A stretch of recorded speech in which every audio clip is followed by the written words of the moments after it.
Zixathara clicked his crystalline claws against the metal table and watched the holographic display show another fallen star system. The blue light made his six-limbed body shine like a jewel, but his mood was dark. In his 300 years of life, he had never seen anything like this. The Void Swarm had taken 12 systems in just 40 days. They moved like shadows through space, consuming everything they touched. Planets, moons, even stars disappeared into their dark hunger. Where once there were worlds full of life, now there was only empty blackness. Zixathara was the best military mind in the Keth Mori collective. His people were famous across the galaxy for their smart war tactics. They could calculate the perfect battle plan for any situation. Every move was planned. Every loss was measured. War was like a beautiful dance between opponents who both knew the steps. For 847 years, the Galactic Coalition had kept peace this way. When conflicts arose, species would meet on neutral ground. They would fight with agreed-upon rules. There were limits on weapons, limits on casualties, and limits on how long battles could last. It was civilized. It was logical. It worked. Until now. The Void Swarm did not follow any rules. They did not send diplomatic messages. They did not agree to meet on neutral ground. They simply came and consumed everything. The Coalition's careful battle tactics meant nothing to creatures that did not even seem to understand the concept of surrender.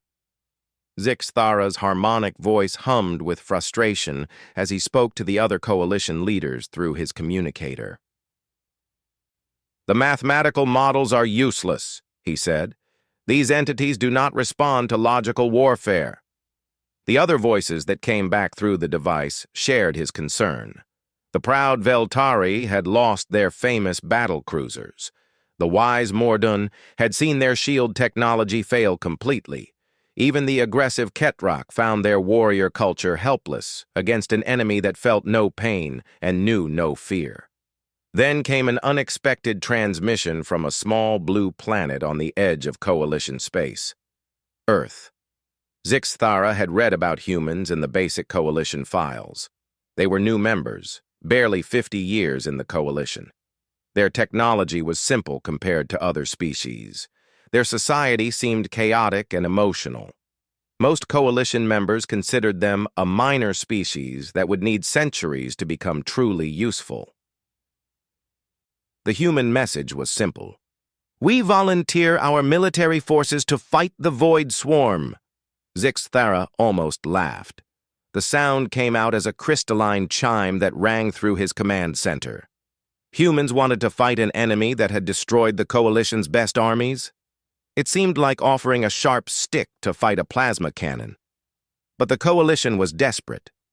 Every traditional weapon had failed. Every careful strategy had been useless. The Coalition Council decided to accept the human offer, if only to buy time while they developed new weapons. Zixathara received orders to work with the human forces as a military advisor. His job was to help them understand Coalition warfare and keep them from getting killed too quickly. It seemed like a waste of his time, but orders were orders. The human ships arrived at the Coalition staging area 3 days later. Zixathara expected to see advanced technology, sophisticated weapons, and organized military formations like other Coalition species used. Instead, he saw something that confused him. The human vessels looked rough and practical. They had no elegant curves like Veltari ships or crystal formations like Keth Mori craft. They looked like tools made for hard work rather than beautiful art. Their gray metal surfaces showed scratches and repair marks. Some even had pictures painted on their sides, images of strange creatures with teeth and wings. When the human commander came aboard Zixathara's ship, the confusion grew worse. Commander Sarah Chen was small compared to most Coalition species. She wore simple cloth uniforms instead of energy shields or ceremonial armor. Her weapons were basic projectile throwers rather than energy beams or plasma bursts. "Honored Commander Chen," Zixathara said, using the proper Coalition greeting ceremony. We welcome your species to this conflict. Please understand that the enemy is unlike anything in our military databases. They do not follow standard warfare protocols." Chen nodded and said, "We've read your files on the Void Swarm. We know they're tough. That's okay. We've fought tough enemies before." Zixthara tilted his head, a gesture that showed confusion in his species. "Your files indicate limited military experience. Most of your conflicts have been against your own species on a single planet." "That's right," Chen said without shame. "We've had plenty of practice fighting wars." The way she said it made Zixthara uncomfortable, though he could not understand why. There was something in her voice that his logical mind could not process. It was not fear or excitement or anger. It was something else entirely. Over the next few days, Zixthara observed human preparations for battle. What he saw made no sense according to coalition military science. The humans spent time writing on paper and sending messages to their home planet. They shared personal items with each other and looked at small pictures. Some even performed strange vocal ceremonies together. "This emotional behavior will compromise their combat effectiveness," Zixthara noted in his daily report. "Humans appear to form inappropriate personal attachments that will interfere with logical decision-making." But as he watched more carefully, Zixthara began to notice something strange. The emotional behavior was not random. It followed patterns he could not understand. When humans talked about their homes and families, they became more focused, not less. When they shared personal items, they worked together better, not worse. Most confusing of all was their attitude toward death. Coalition species calculated acceptable losses as percentages and mathematical probabilities. Humans talked about death as if it was personal. They seemed to understand that they might die, but they prepared for battle anyway. The night before the attack on Zerion 7, Zixthara asked Commander Chen about this behavior. "Your species appears to have an illogical relationship with mortality. How do you maintain combat effectiveness when emotional attachments create fear of death?" Chen was quiet for a moment. Then she said, "Maybe that's exactly why we fight so hard. When you have something worth dying for, you also have something worth killing for." Zixthara did not understand what she meant. He would learn soon enough. The briefing room smelled wrong to Zixthara. Most coalition military meetings had no smell at all because different species had different scent sensitivities. But humans filled their spaces with the odors of their bodies, their food, and their equipment. It was disturbing and somehow alive. Commander Chen stood at the front of the room showing tactical displays of Zerion 7. The mining colony had been taken by the Void Swarm 6 days ago. 15,000 colonists were missing, probably consumed. The mission was simple: retake the colony and establish a forward base for further operations. Zixthara studied the human officers around the table. They did not sit in neat rows like coalition forces would. Instead, they clustered in small groups, talking quietly among themselves. Some drank hot liquids from containers. Others chewed on food while reviewing data. Their casual behavior seemed unprofessional by coalition standards. "The enemy has fortified the main colony buildings," Chen said, pointing to the hologram. "They've also spread into the mining tunnels underground. Intelligence suggests approximately 3,000 Void Swarm entities on site." A human with gray hair and scars on his face spoke up. "What about civilian survivors, Commander?" "Unlikely," Chen replied. "The swarm doesn't take prisoners." The scarred human nodded grimly. Other humans around the table showed similar expressions. Zixthara recognized anger in their faces, but it was controlled anger, focused anger. This seemed contradictory to what he knew about emotional responses in combat situations. Chen continued the briefing. "We'll coordinate with coalition forces for the initial assault. Lieutenant Martinez will lead Alpha Squad through the eastern approach. Captain Thompson takes Bravo Squad around the North Ridge. I'll take Charlie Squad straight through the main entrance. Zixthara's crystalline body chimed with concern. Commander Chen, this plan lacks mathematical precision. Where are the calculated casualty projections? What are the acceptable loss parameters for each squad? The room became quiet. Human faces turned toward Zixthara with expressions he could not read. Finally, Chen said, "We don't calculate acceptable losses, advisor. We plan to bring everyone home." "But that is tactically impossible," Zixthara said. "Military science requires loss calculations to determine optimal strategy." An older human woman with short gray hair leaned forward. "Son, we've been fighting wars since before your species discovered space travel. We know what we're doing."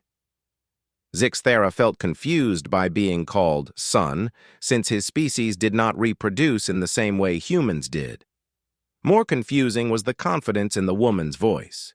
She spoke as if she had personal experience with many battles, but her files showed she was only a supply officer. After the briefing, Zixthara followed the humans as they prepared for battle. What he saw challenged everything he understood about logical military preparation. Squad leaders gathered their soldiers in small circles. They did not review tactical data or check equipment. Instead, they talked about personal things. One group shared photographs of small humans. Children, Zixthara realized. Another group performed a vocal ritual that seemed to have religious meaning. Lieutenant Martinez, a young human with dark skin and bright eyes, showed his squad pictures of a human female. "This is Maria," he said. "We're getting married when I get back. I promised her I'd make it home." The other soldiers in his squad made positive sounds and touched Martinez on his shoulders and arms. This physical contact seemed to make them all feel better, though Zixthara could not understand why. Captain Thompson's squad was different. These were older humans with more scars and harder expressions. They did not share pictures or perform rituals. Instead, they checked their weapons multiple times and spoke in quiet voices about previous battles. "Remember Baghdad," one said to another. "Stay low, move fast, watch your corners." "Always," the other replied.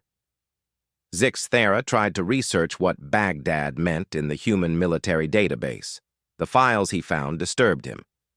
Baghdad was apparently a location on Earth where humans had fought other humans for several years. The casualty numbers were enormous by coalition standards, but humans spoke about it as just one conflict among many. The weapons preparation also confused Zixthara. Humans carried simple projectile weapons alongside their energy weapons. They packed explosive devices, cutting tools, and even sharp metal blades. When Zixthara asked why they needed such primitive weapons, Sergeant Williams, an older human with gray hair, laughed. "Sometimes the old ways work best," Williams said. "Besides, you never know what you'll need in a fight." Most disturbing was the medical preparation. Coalition forces carried automated healing devices that could treat most combat injuries. Humans carried similar devices, but they also carried supplies for manual medical treatment. They seemed to expect that their soldiers would be severely wounded, but continue fighting anyway. "Your species appears to plan for extended combat effectiveness, even after significant physical damage," Zixthara observed to Commander Chen. "This suggests either poor protective equipment or unusual pain tolerance." Chen checked her equipment one more time before answering.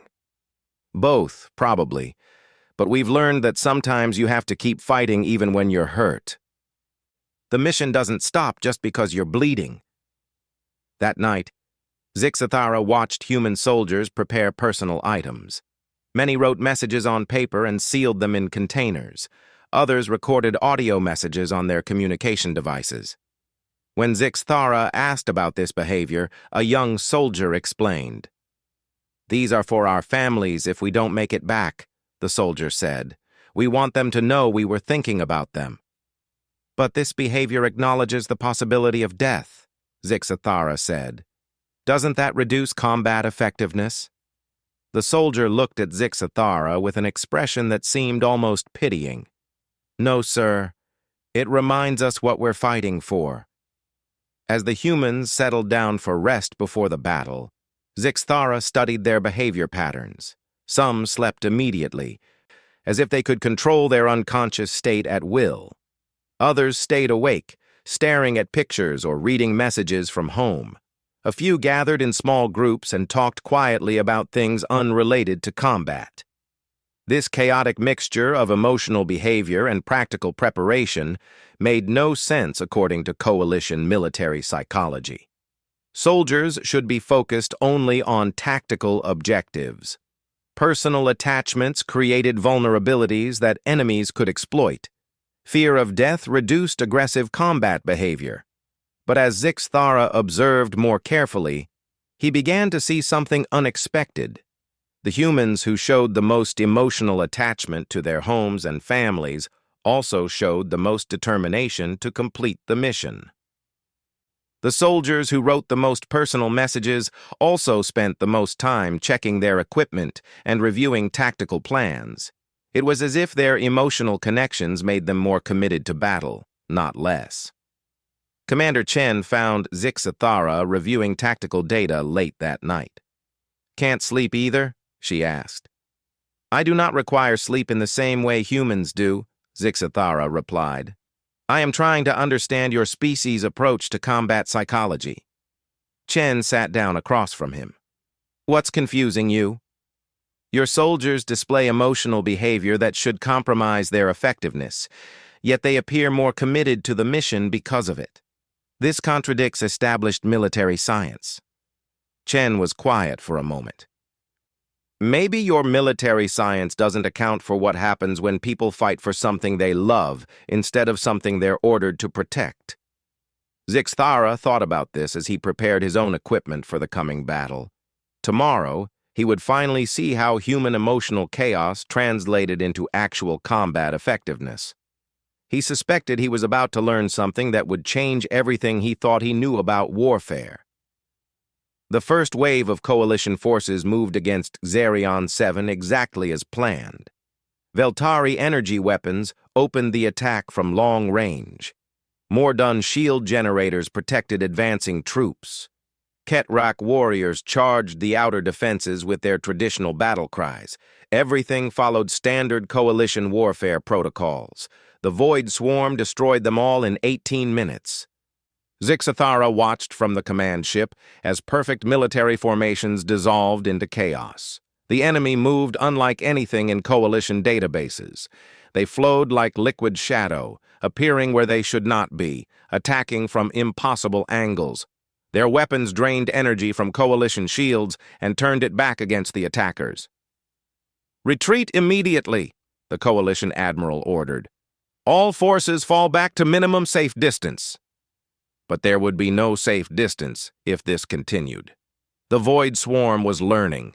Each coalition tactic they encountered, they adapted to and overcame. Soon they would be unstoppable. Commander Chen's voice came through the communication system. "Coalition Command, this is Human Task Force Omega, requesting permission to engage." "Negative," the Admiral replied. "The enemy has proven superior to our best forces. Stand down until new tactics can be developed." "Sir," Chen said, and Zixathara heard something in her voice that made his crystalline body vibrate with unease. "Request permission to engage freely, no restrictions." There was silence on the communication channel. Finally, the Admiral said, "You are authorized to engage without protocol restrictions. Goddess help you." Zixathara monitored human communications as their forces moved toward Xerion 7. What he heard confused him. The organized briefing structure was gone. Instead, squad leaders spoke to their soldiers like they were family members. "All right, people," Lieutenant Martinez said to his squad. "We know what these things did to the colonists. We know what they'll do to our homes if we don't stop them here. Let's make sure they regret coming to our galaxy." The response from his soldiers was not a proper acknowledgement. It was a sound that Zixthara had never heard before, a mixture of anger, determination, and something else he could not identify. It made him uncomfortable. Captain Thompson's communication was different. "Stay alive. Kill everything that moves. Go home to your families. That's the mission." "Hurrah," his soldiers replied. The word meant nothing to Zixthara, but the way they said it made his sensors detect elevated stress hormones and increased heart rates among the humans. They were deliberately making themselves more aggressive. The human approach to Zerion 7 followed none of the patterns from their briefing. Instead of organized formations, they moved in small groups that seemed to operate independently. Instead of direct routes, they used terrain that coalition forces would consider impassable. Alpha Squad disappeared into a canyon that offered no tactical advantage. Bravo Squad spread out across a ridgeline where they would be easy targets. Charlie Squad moved directly toward the heaviest enemy concentration with no support. "Their tactical deployment is suicidal," Zixthara reported to Coalition Command. "Human forces are violating basic military principles." But as he continued watching, something unexpected happened. Alpha Squad emerged from the canyon behind enemy positions. They had not been destroyed. They had been using the terrain to hide their movement. Bravo Squad was not exposed on the ridgeline. They were using elevated positions to coordinate attacks with other squads. Charlie Squad's direct approach was the most confusing. They moved straight toward the enemy with no attempt to find cover. Void swarm entities converged on them, just as tactical analysis predicted. Then Charlie's squad did something that made Zixthara's logical mind stop functioning properly. They ran toward the enemy even faster. "Contact front!" Commander Chen's voice came through the communication system. "Alpha Squad, execute flanking maneuver. Bravo Squad, suppressive fire on my mark. Charlie Squad, we're going straight through them." The battle that followed was unlike anything in coalition military history. Humans did not maintain formation. They did not follow predetermined attack patterns. They moved like predators hunting prey, constantly adapting to enemy movement and using terrain in ways that seemed impossible. When Void Swarm entities tried to surround Alpha Squad, the humans split into even smaller groups and attacked from multiple directions simultaneously. When enemy weapons began draining energy from human equipment, the humans switched to projectile weapons and explosive devices. Most shocking of all, when human soldiers were wounded, they continued fighting. Zixthara watched a human with severe injuries crawl toward enemy positions, while other soldiers provided covering fire. Coalition medical protocols required immediate evacuation for such injuries, but the human kept fighting until he physically could not continue. "Squad leader down!" someone shouted over the communication system. "Martinez is hit!" another voice called. But instead of retreating or calling for medical evacuation, the surviving squad members fought harder. They moved faster, took more risks, and showed levels of aggression that made Zixthara's sensors overload with stress readings. The battle reached a critical point when Void Swarm reinforcements arrived through underground tunnels. Coalition tactical analysis indicated that human forces were now outnumbered 3-1 and surrounded. Standard military doctrine required immediate withdrawal. Instead, Commander Chen ordered her forces to advance. "All squads, the colony building is 50 meters ahead," she said. "Whatever happens, we don't let these things keep what belongs to humans. Push forward." What happened next would remain in Zixthara's memory files forever. Human soldiers, wounded and outnumbered, attacked the enemy with weapons, with tools, and when those were gone, with their bare hands. They used explosives not just as weapons, but as tools to change the battlefield itself, collapsing tunnels and redirecting enemy movement. Sergeant Williams, the older human who had joked about primitive weapons, found himself surrounded by Void Swarm entities with no ammunition left. Zixthara watched through the monitoring system as Williams pulled out a sharp metal blade and attacked creatures that had destroyed Coalition battlecruisers. He should have died in seconds. Instead, he killed 3 of them before reinforcements arrived. The most disturbing moment came when Alpha Squad discovered they were trapped in a tunnel system with no escape route. Void swarm forces were converging on their position from all directions. Tactical analysis showed zero probability of survival. Lieutenant Martinez, wounded and barely conscious, spoke into his communication device. "Command! Alpha Squad is trapped in Tunnel Section 7. We're going to make sure these things don't use these tunnels to flank the other squads." "Understood, Alpha Squad," Commander Chen replied. "It's been an honor serving with you." Martinez looked at his remaining soldiers. "You heard the commander. Let's make some noise." They detonated all their remaining explosives simultaneously. The tunnel system collapsed, killing Alpha Squad instantly. It also trapped 200 void swarm entities underground and prevented them from attacking the other human forces. Zixthara stared at his monitoring displays in shock. The humans had deliberately killed themselves to gain a tactical advantage. No coalition species had ever developed such behavior. It was mathematically inefficient and emotionally destructive. It was also devastatingly effective. With the tunnel system collapsed and enemy reinforcements trapped underground, the remaining human forces overran the void swarm positions. They moved through the colony buildings with methodical precision, eliminating every enemy entity they found. But they did not stop when organized resistance ended. They hunted down individual void swarm creatures hiding in storage areas and maintenance tunnels. They searched every room, every corridor, every possible hiding place. When the battle was officially over, human soldiers continued searching for 6 more hours. They would not stop until they were certain that every enemy entity was dead. Commander Chen's final report was simple. Zerion 7 is secure. No enemy survivors detected. Colony ready for reoccupation. She did not mention the cost. 37 human soldiers had died retaking a colony that coalition forces had abandoned as lost. By coalition standards, this was an acceptable casualty rate for a successful operation. But Zixthara had watched human soldiers write letters to their families before the battle. He had seen them share personal photographs and make promises to return home. Those 37 dead humans were not statistics in a tactical calculation. They were individuals who would never see their families again, and their fellow humans had fought harder because of it, not despite it. For the first time in his 300 years of life, Zixthara began to understand what terror felt like. 3 days after Zerion 7, Zixthara could not stop thinking about what he had witnessed. His logical mind tried to process the human tactical methods, but the data did not fit into any known military frameworks. So he decided to research human military history more thoroughly. What he found in the Earth databases horrified him. The first shock came from the numbers.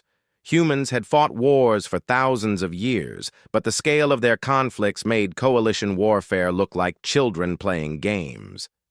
Individual human battles had casualty counts higher than total coalition military losses in the past century. A place called Stalingrad had cost over 2 million human lives in a single battle. A conflict called World War II had killed between 70 and 85 million humans in just 6 years. These numbers were so large that Zixthara had to check his translation software multiple times to make sure he was reading correctly. But the numbers were just the beginning. Humans had developed weapons specifically designed to kill other humans as efficiently as possible. They had created poison gases that caused slow, painful death. They had built machines that could kill thousands of people in minutes. They had even developed weapons that could destroy entire cities instantly. More disturbing were the psychological tactics. Humans had studied how to break enemy morale, how to spread fear, and how to make opponents surrender through terror rather than tactical defeat. They understood warfare not just as physical combat, but as mental and emotional destruction. Zixthara found files describing something called total war, conflicts where humans attacked not just enemy soldiers, but entire enemy populations. They destroyed farms to create famine, bombed factories to cripple production, and targeted civilian areas to break enemy will to fight. The most shocking discovery was that humans had rules about how to fight wars. Documents called the Geneva Conventions listed things that humans were not supposed to do to enemies, even in combat. At first, Zixthara thought these were signs of human moral development. Then he realized the truth. These were not rules about how to fight. They were rules about how to limit human fighting instincts. Humans had to create laws to prevent themselves from being too savage in combat. The prohibited behaviors listed in these documents made Zixthara's crystalline structure vibrate with fear.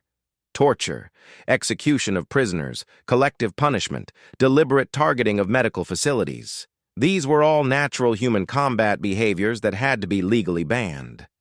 Other species had never needed such laws because they had never developed such behaviors in the first place. Zixthara requested access to more detailed human military files. What he found changed his understanding of what humans really were. Earth military history was filled with conflicts that lasted for decades.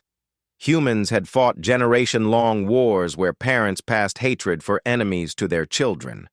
They had conflicts based on differences in religion, skin color, political beliefs, and even access to natural resources. Humans had enslaved other humans. They had committed genocide against entire populations. They had developed systematic methods for exterminating people they considered undesirable. Most terrifying of all, they had done these things to their own species. When Zixthara reviewed recordings from recent human military operations, he began to see patterns that made sense in this new context. The methodical way humans had hunted down Void Swarm survivors was not unusual behavior. It was standard human military doctrine called mop-up operations. The willingness of human soldiers to sacrifice themselves for tactical advantage was not emotional instability. It was a calculated military tactic that humans had refined over thousands of years of warfare. The way humans continued fighting when wounded was not courage. It was evolutionary adaptation from a species that had spent millennia killing and being killed by other humans. Zixthara began monitoring human communications more carefully during subsequent operations against the Void Swarm. What he heard confirmed his new understanding. When human soldiers talked about enemy forces, they used language that other coalition species reserved for natural disasters or diseases. Void Swarm entities were not opponents to be defeated. They were threats to be eliminated completely. "We need to make sure none of them get away," Sergeant Williams said during a briefing. "If even one of these things escapes, it could start a new infestation somewhere else." The word infestation disturbed Zixthara. Coalition species referred to enemy forces as opposing military units or adversarial entities.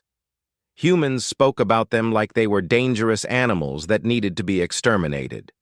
During cleanup operations, Zixthara watched human soldiers systematically search for wounded Void Swarm entities.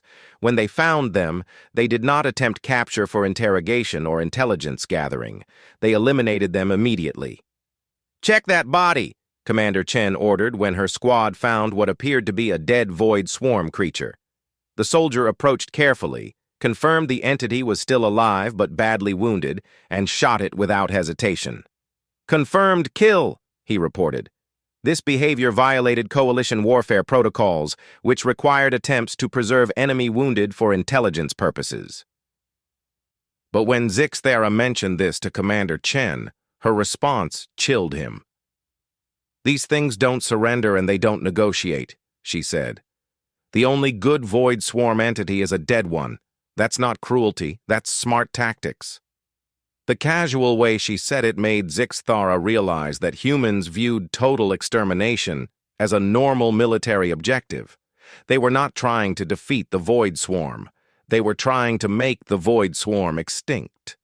This approach began affecting other coalition species. Veltari commanders started requesting permission to eliminate rather than defeat enemy forces. Modern tacticians began studying human historical battles for new strategic ideas. Even peaceful species like the Trenki began developing weapons designed for complete destruction rather than tactical advantage. The change that disturbed Zix-Thara most was in his own species. Kethmori military academies began teaching courses on human-style warfare. Young Kethmori officers studied Earth battles and learned to think about combat in ways their species had never considered before. During a strategy meeting with other coalition advisors, Zix-Thara heard a young Kethmori officer suggest using psychological pressure tactics against the Void Swarm. When asked what he meant, the officer described methods that were clearly based on human torture techniques from Earth's military history. "We could capture individual entities and make examples of them," the young officer said. "If we can make the others afraid, they might retreat without further combat." An older Kethmori commander rejected this suggestion. But Zix-Thara noticed that other officers seemed interested. Humans were not just fighting alongside coalition forces. They were teaching coalition species how to think like humans. The most terrifying moment came during Zix-Thara's review of a recent human combat operation. He watched Sergeant Williams lead his squad in an assault on a Void Swarm position. When one of Williams's soldiers was killed by enemy fire, the sergeant's behavior changed completely. Williams stopped following tactical plans. He stopped communicating with other squads. He moved toward the enemy position with single-minded focus, using weapons, explosives, and finally his bare hands to kill every Void Swarm entity he could reach. When the position was secure, Williams knelt beside his dead soldier and spoke quietly to the body. Then he stood up, checked his equipment, and continued with the mission as if nothing had happened. Zix-Thara realized he had witnessed something that no coalition species possessed: the ability to channel grief directly into combat effectiveness. Williams had not been overcome by emotion. He had been powered by it. Later, Zix-Thara asked Commander Chen about this behavior. "Your soldiers appear to fight more aggressively when their companions are killed. This seems counterproductive to unit morale." Chen looked at him with an expression he was beginning to recognize. The look humans gave when they thought someone had missed something obvious. "Loss makes us angry," she said. "Anger makes us dangerous. Our enemies killed our friends, so now we kill them harder. It's not complicated." But it was complicated, because it meant that human military effectiveness actually increased when they suffered casualties. Every human soldier killed made the surviving humans more committed to total victory. Zix-Thara began to understand that humans did not view war as a tactical problem to be solved. They viewed it as a personal conflict to be won at any cost, and they were teaching this approach to the rest of the galaxy. For the first time since joining the coalition military, Zix-Thara wondered if humanity's allies should be more afraid of humans than humanity's enemies were. 6 months after the first human engagement with the Void Swarm, the war was over. The enemy that had seemed unstoppable was completely eliminated from coalition space. Every Void Swarm entity was dead. Every portal they had used was destroyed. Every trace of their presence was wiped from the galaxy. The victory celebration on Coalition Central was magnificent. Representatives from hundreds of species gathered to honor the successful defense of their civilization. But Zix-Thara did not feel like celebrating. The galaxy was safe, but it was no longer the same galaxy. Coalition military doctrine had been completely rewritten. The old rules about limited warfare and acceptable casualties were declared obsolete. Every species was required to study human military tactics and implement them in their own forces. The Veltari, once known for elegant energy weapons, were now developing projectile weapons and explosive devices. The peaceful Morden had established their first military torture research facility. Even the Trenki, who had never fought a war in their species' history, were training soldiers in human-style combat techniques. Zixthera walked through the Coalition Military Museum, where new exhibits displayed captured human weapons and equipment. Visitors studied primitive human tools like knives and projectile weapons with fascination and horror. Children of various species listened to lectures about human military history and learned about concepts like total war and psychological warfare. In the center of the museum was a holographic display showing the final battle against the Void Swarm. Visitors could watch human soldiers systematically eliminate every enemy entity in a captured star system. The display emphasized the thoroughness of human military methods: no survivors, no mercy, no possibility of enemy return. The museum guide, a young Kethmori female, explained to a group of visitors, "Human warfare doctrine teaches us that true victory requires complete elimination of enemy capability and will to fight. Half measures lead to future conflicts." Zixthara recognized the words. They were from a human military manual that was now required reading in Coalition academies. The real change became clear when Zixthara attended a Coalition Defense Committee meeting. The topics discussed would have been unthinkable before human involvement in galactic affairs. Proposal 77 Alpha, the committee chair announced. Establishment of Coalition interrogation facilities for enhanced prisoner processing. The Veltari representative raised a tentacle. What techniques will be authorized for information extraction? All methods approved by human military advisors, came the reply. Effectiveness has been demonstrated in multiple Earth conflicts. Zixthera knew what this meant. Coalition forces were about to begin using human torture techniques as standard military procedure. Proposal 77 Beta, the chair continued. Preemptive strike authorization against species showing potential for future hostility. This was even worse. The Coalition was adopting human concepts of preventive warfare, attacking enemies before they became actual threats. It was efficient, but it meant the end of diplomatic solutions to conflicts. The most disturbing proposal came last. Proposal 77 Gamma, establishment of Coalition strategic extermination protocols for threats classified as existential. The committee voted to approve all three proposals unanimously. After the meeting, Zixthera requested a private interview with Commander Chen. She had been promoted to Coalition strategic advisor and now helped plan military doctrine for all member species. Her office was simple and practical, decorated only with pictures of human soldiers who had died in the Void Swarm War. "You wanted to see me, Advisor Zixthera?" Chen asked. "I need to understand something," Zixthera said. "Before humans joined Coalition space, we had peace for 800 years. Conflicts were limited and civilized. Now we are developing torture facilities and planning extermination protocols. What have you done to us?" Chen was quiet for a long moment. When she spoke, her voice was tired. "We didn't do anything to you. We showed you what war really looks like." "But the old ways worked," Zixthera insisted. "We had peace." "You had luxury," Chen corrected. "You could afford to play nice because you never faced a real threat. The Void Swarm was real. They would have killed every living thing in this galaxy if we hadn't stopped them. But the methods you used were necessary," Chen said firmly.